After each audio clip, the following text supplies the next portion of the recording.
আসসালামু আলাইকুম। সময়ের সময় সংবাদের অনলাইন পোর্টাল থেকে পড়ছি। বৃত্তির টাকা নিয়ে মাওসির জরুরি নির্দেশনা। শিক্ষার্থীদের বৃত্তির টাকা দ্রুত নির্ভুলভাবে সরাসরি ব্যাংক অ্যাকাউন্ট বা ইএফটি পাঠানোর প্রক্রিয়াকে ত্রুটিমুক্ত করতে কড়া পদক্ষেপ নিল মাধ্যমিক উচ্চশিক্ষা দপ্তর মাওসি। 2025-26 অর্থবছরে রাজস্ব খাতভুক্ত মেধা ও সাধারণ বৃত্তির টাকা যথাসময়ে পেতে দেশের সব শিক্ষা প্রতিষ্ঠানকে শিক্ষিত তথ্য আগামী 30 নভেম্বরের মধ্যে MIS সফটওয়্যারে নির্ভুলভাবে এন্ট্রি ও সংশোধনের নির্দেশ দিয়েছে মাওসি।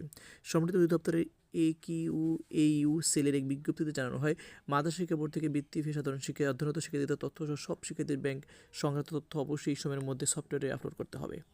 নির্দেশনায় বিশেষ করে যেসব শিক্ষার্থীর তথ্য সংশোধনের উপর জোর দেওয়া হয়েছে, যাদের বৃত্তির অর্থ ব্যাংক হিসাব সংক্রান্ত ভুলের কারণে বাউন্স হয়ে ফেরত এসেছে। এই ভুলের মধ্যে রয়েছে ব্যাংকের শাখা রাউটিং নম্বরে তৈরি যৌথ একক হিসাব সংক্রান্ত বিভ্রাট অ্যাকাউন্ট নিষ্ক্রিয় থাকা।